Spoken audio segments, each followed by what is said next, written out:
নমস্কার বন্ধুরা, কাকলিস ব্লগে আপনাদের সবাইকে স্বাগত।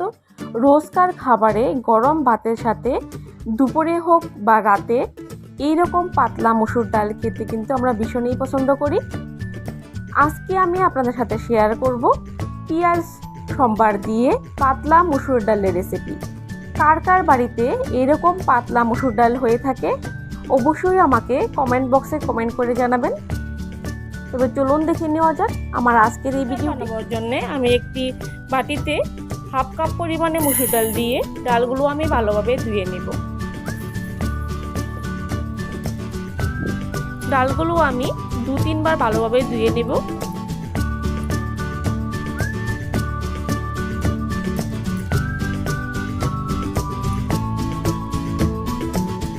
ডালগুলো আমি 2-3 বার ভালোভাবে ধুয়ে নিই।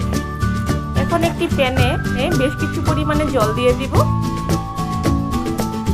আর ডালগুলো দিয়ে আমি ভালোভাবে ফুটিয়ে নেব।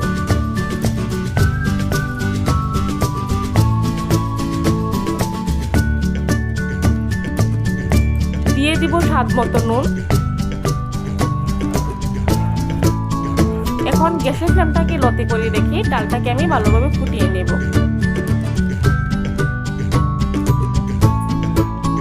যখন দেখবেন এরকম ফেনা তৈরি হয়েছে তখন ফেনাগুলো একটা হাতার সাহায্যে ফেলে দিতে হবে।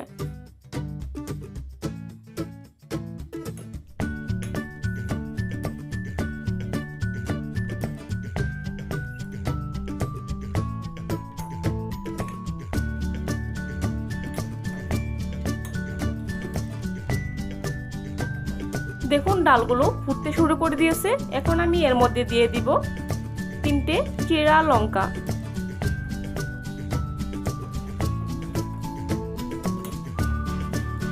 এখন আমি ডালগুলো ভালোভাবে ফুটিয়ে নিব।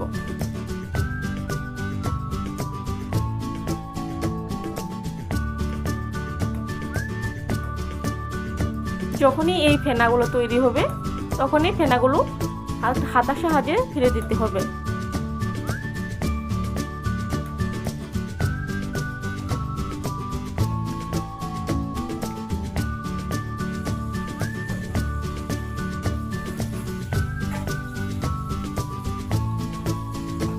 3 মিনিট লো ফ্লেমে রেঁধে নেওয়ার পর দেখুন ডাল ভালোভাবে ফুটে গেছে আর এতে কোনো কাটা দেওয়ার প্রয়োজন নেই। এই ডালটাকে আমি নামিয়ে নিব আর সম্বার দিয়ে নিব। আমি চুলাতে একটি কড়াই বসিয়ে দিলাম আর কড়াইটাকে আমি হালকা গরম করে নিব।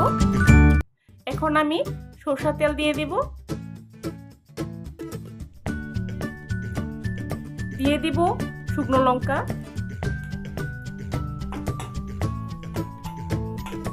শুকনো লঙ্কাগুলো হালকা ভাজা হয়ে গেলে এর মধ্যে দিয়ে দিব হালকা গোটা জিরা।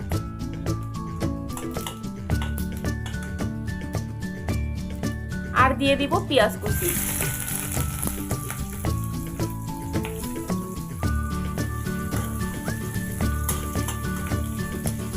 গ্যাসটাকে মিডিয়াম করে রেখে পেঁয়াজগুলো আমি ভেজে নিব।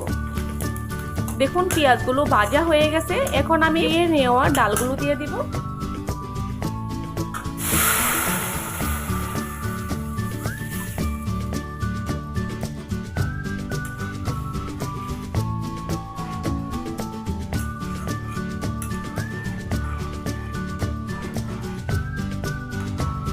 দিয়ে দিব অল্প হলুদ গুঁড়ি।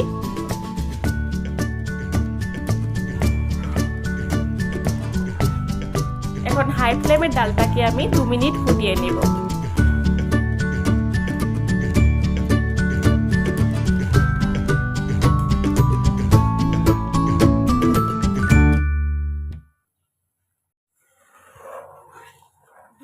হাই ফ্লেমে ভালোভাবে ফুটিয়ে নেওয়ার পর এখন আমি গ্যাসের ফ্লেমটাকে অফ করে দেব। পেঁয়াজ সম্বার দিয়ে রোজকার মসুর ডাল কিন্তু একদম তৈরি। গরম ভাতের সাথে এই পাতলা পেঁয়াজ সম্বার দিয়ে মসুর ডাল ভীষণই ভালো লাগে। সাথে যদি হয় আলু ভাজা বা আলু ভর্তা তাহলে তো কোনো কথাই হয় না। আমার আজকের এই চটজলদি মসুর ডালের রেসিপি আপনাদের কাছে কেমন লাগলো অবশ্যই কমেন্ট করে জানাবেন। যদি ভালো লেগে থাকে আপনারা বাড়িতে অবশ্যই একদিন এরকমভাবে ট্রাই করে দেখবেন। আশা করি আপনাদেরও খুব ভালো লাগবে। আমার চ্যানেল নতুন বন্ধু হয়ে থাকলে চ্যানেলটাকে সাবস্ক্রাইব করে নেওয়ার অনুরোধ রইল। আর পাশে থাকা বেল আইকনটি অবশ্যই প্রেস করে দিবেন। আজকের মতো এই পর্যন্তই, আবারও হাজির হয়ে যাব অন্য কোনো রেসিপি নিয়ে। ততক্ষণ ভালো থাকুন, সুস্থ থাকুন। ধন্যবাদ।